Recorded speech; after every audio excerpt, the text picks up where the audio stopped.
और अब भुवनेश्वर घूमने के बाद मैं निकल चुका हूँ भुवनेश्वर से। इस सफ़र में आगे मैं जाने वाला हूँ सबसे पहले कोणार्क। कोणार्क में है फेमस सन टेम्पल, वो मैं घूमूंगा, आपको दिखाऊंगा, अपना एक्सपीरियंस आपके साथ शेयर करूंगा। उसके बाद कोणार्क से हम जाएंगे आगे पुरी के लिए। भुवनेश्वर से कोणार्क की दूरी है तकरीबन 50 किलोमीटर। ये सफ़र तय करने में तकरीबन 2 घंटे आपको लग जाएंगे बाय रोड। पब्लिक ट्रांसपोर्ट भी ले सकते हैं आप, बसेस चलती हैं भुवनेश्वर से, या आप खुद से कैब या कोई टैक्सी हायर कर भी भुवनेश्वर से कोणार्क तक जा सकते हैं।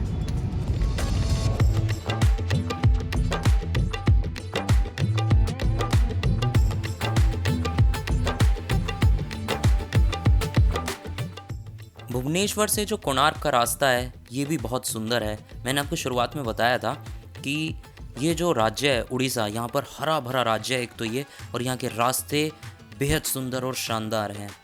बहुत ही अच्छा लगेगा आपको इस सफ़र में। ये रूट जर्नी आपकी बहुत मेमोरेबल हो जाएगी अगर आप करते हैं भुवनेश्वर से कोणार्क की, और उसके बाद आगे कोणार्क से पुरी भी। तकरीबन 50-60 किलोमीटर का ये रास्ता है, 2 घंटे के करीब आपको लगते हैं।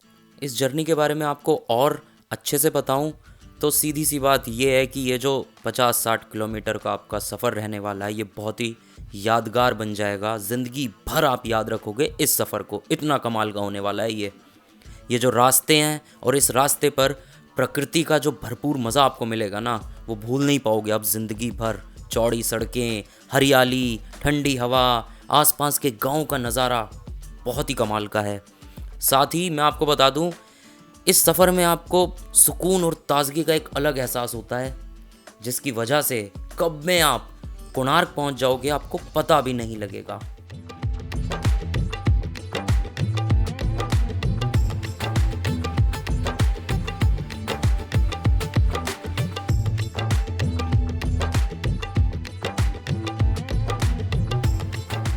और कोणार्क में घुसते ही ये सफ़र और भी ख़ास हो जाता है, क्योंकि जैसे ही हम कोणार्क में एंट्री करेंगे इस सफ़र में समुद्र का नज़ारा भी और ऐड हो जाता है। समुद्र के साथ साथ होने वाला है आगे का ये सफ़र।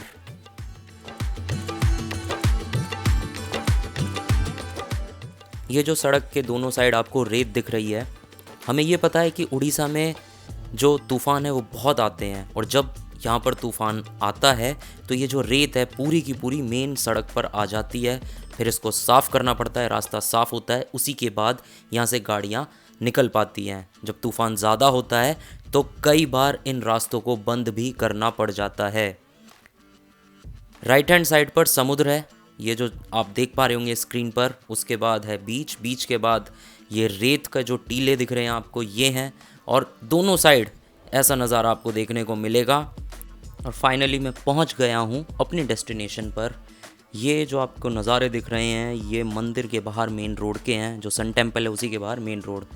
यहीं पर बस स्टैंड भी है, अगर आप पब्लिक ट्रांसपोर्ट से आए हैं बस वगैरह से तो आप यहाँ उतरेंगे और यहाँ से अंदर मंदिर की ओर आप जाएंगे। ये मंदिर की एंट्रेंस है, दोनों साइड ये स्टॉल्स लगे हुए हैं, मार्केट है, कुछ आपको ख़रीदना है या खाना पीना है तो आप यहाँ से सब कुछ कर सकते हैं। तकरीबन 250 से 300 साढ़े 300 मीटर की ये वॉक है। ये वॉक करते करते मैं अंदर मंदिर तक पहुंचूंगा। मंदिर में ये शुरुआत में टिकट काउंटर बना हुआ है, यहाँ से आप टिकट ले सकते हैं। 40 रुपये का टिकट है इसका। उसके बाद मैं आपको अंदर लेकर चलता हूँ, मंदिर के दर्शन कराऊंगा। ये स्क्रीन पर जो आपको दिख रहा है यही सन टेम्पल यानी सूर्य मंदिर है। सन टेम्पल यानी ये सूर्य मंदिर भारत की सबसे अद्भुत और प्राचीन धरोहर में से एक है। 13वीं सदी में बनकर तैयार हुआ था ये मंदिर, भगवान सूर्य को समर्पित है। साथ ही मैं आपको इस मंदिर के बारे में और चीज़ें बताऊं तो यूनेस्को वर्ल्ड हेरिटेज साइट में भी इसका नाम दर्ज है। हम मंदिर आएंगे तो इसका आर्किटेक्चर देखकर शॉक्ड हो जाओगे, क्या कमाल का आर्किटेक्चर किया था उस टाइम पर, मतलब बहुत ग्रैंड है ये मंदिर। This temple is real example of engineering Marvel.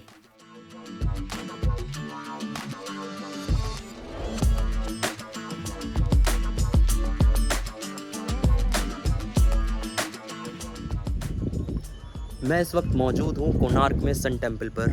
ये जो मेरे पीछे है ये सन टेम्पल है। भुवनेश्वर से मैं कोणार्क आया हूँ। अगर आप पब्लिक ट्रांसपोर्ट से आ रहे हैं बस वगैरह से, तो जहाँ बस स्टैंड है कोणार्क में उसी के सामने मौजूद है ये मंदिर। इंडियन टूरिस्ट्स के लिए 40 रुपये इसका टिकट है। बेहद शानदार और बहुत सुंदर मंदिर है ये। ASI जो है आर्कियोलॉजिकल सर्वे ऑफ इंडिया, वो इस मंदिर की देखरेख करते हैं। मंदिर में आते ही आपको ये पता लगेगा क्योंकि इतनी साफ़ सफाई है इस मंदिर में। साथ ही ये ऐतिहासिक मंदिर है। इस मंदिर में जब आप आएंगे तो आपको बहुत सारी चीज़ें जानने को मिलेंगी, जैसे कि एंशिएंट टाइम पर हम समय कैसे मेजर करते थे, वो आपको जानने को मिलेगा।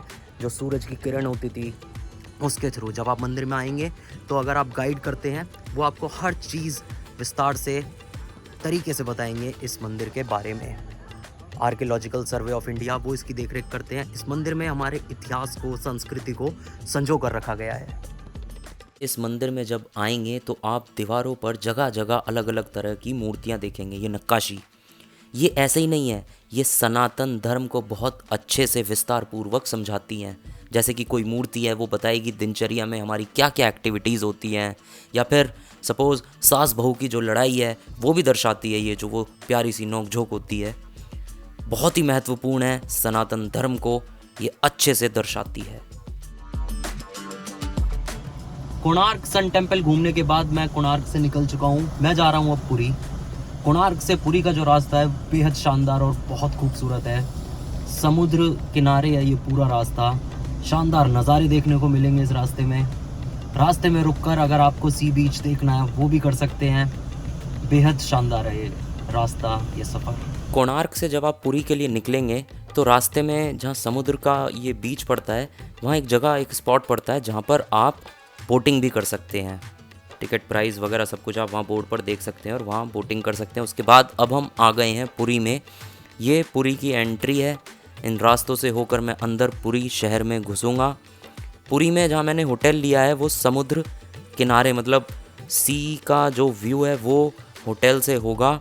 जैसे मुंबई में मरीन ड्राइव बना हुआ है उसी कंसेप्ट पर है ये भी।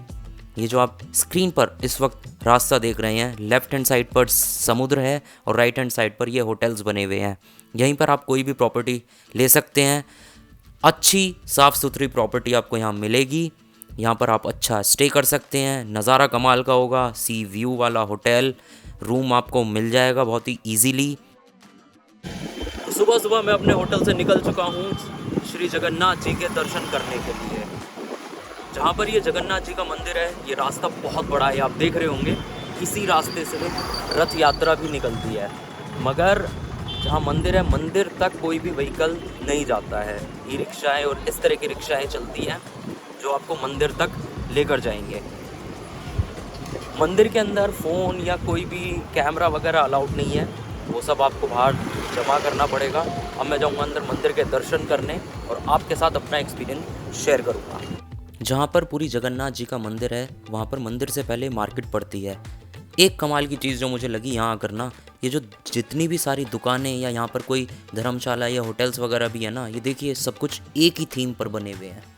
पूरी मार्केट एक ही थीम पर है।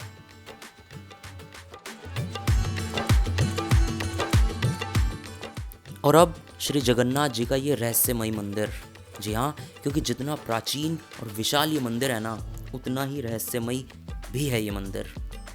कुछ मैं आपको इसके किस्से बताऊं तो जैसे कि जब आप मंदिर में जाएंगे तो मंदिर के बाहर भले ही आपको थोड़ी बहुत समुद्र के लहरों की आवाज़ सुनाई दे जाए, लेकिन मंदिर में प्रवेश करने के बाद आपको कुछ नहीं सुनाई देगा। मंदिर के ऊपर एक ध्वज लगा हुआ है जो मंदिर का फ्लैग है। ये हमेशा हवा की ऑपोजिट डायरेक्शन में उड़ता है। बाकी के और मंदिरों पे जो आप फ्लैग देखेंगे वो अलग उड़ेंगे और ये अलग डायरेक्शन में उड़ता है। साथ ही यहाँ पर हर साल 15 दिन के लिए रथ यात्रा निकलती है जिसमें लाखों लोग शामिल होते हैं। जब मैं यहाँ पहुँचा इस रथ को डिसमेंटल किया जा रहा था। डिसमेंटल करने के बाद जो इस रथ के पार्ट्स होते हैं जैसे कि व्हील या बाकी सारे पार्ट्स, वो ऑक्शन होते हैं और बड़े बड़े दामों में उनको ख़रीदा भी जाता है। अब मैं आपको दिखाता हूँ जो मंदिर के ऊपर फ्लैग है, जो ध्वज है, उसको चेंज करने की सेरेमनी।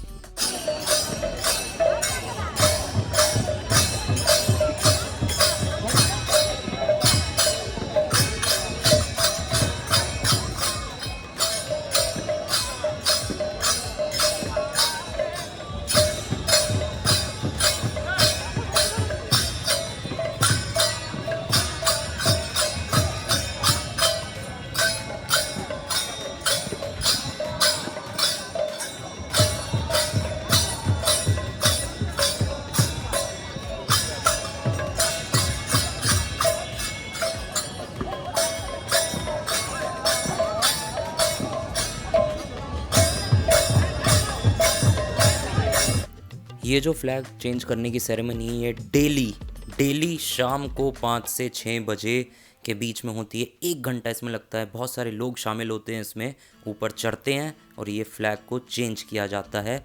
अब मैं आपको लेकर आया हूँ श्री गुंडीचा मंदिर। ये वो मंदिर है जब 15 दिन की रथ यात्रा निकलती है।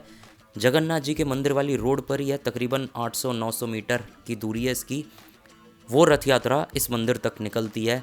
जिस रोड पर ये मंदिर है उसी रोड पर मौजूद है माँ मौसीमा मंदिर भी। ये श्री जगन्नाथ जी की माँ मौसीमा का मंदिर है। रथ यात्रा के दौरान वो रथ यहाँ पर रुकता है और यहाँ का प्रसाद भोग लगता है।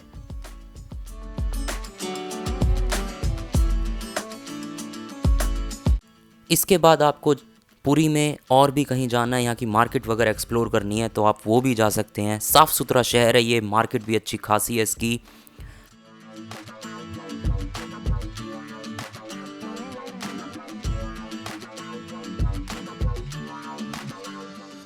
मार्केट घूमने के बाद अगर आपका मन है तो आप पुरी में बीच पर भी जा सकते हैं, वहाँ पे भी कुछ समय बिता सकते हैं।